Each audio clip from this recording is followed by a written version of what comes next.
Even though you've cleaned it and masking tape is stuck to it, you're doing a color change, you want to make sure that you get good wear. So I've got my damp sponge dampened with water, and I'm just going to do a little drizzle of color on there and dab it on this area, which is the same area I had actually done the tape test on.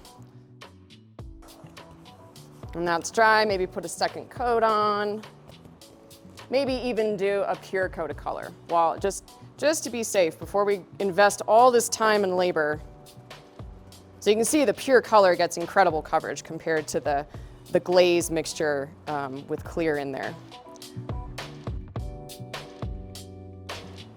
Okay, so the color is dry, but it's not cured. It might take weeks to cure depending on the temperature and the humidity, but I still just want to see that it's gonna wear well on this leather. So I'm gonna try to pinch it and stress it and maybe scuff it with my nails.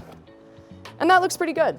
If you notice that the color was developing hairline cracks or starting to flake off, that could be a myriad of things, that it's not actually a good quality leather, or that there's a lot of silicone conditioner on there, or body oil. Test your color first, make sure you like it, make sure it's getting good adhesion, clean, strip more if you have to, or abandon the project. But if you get a good result, proceed.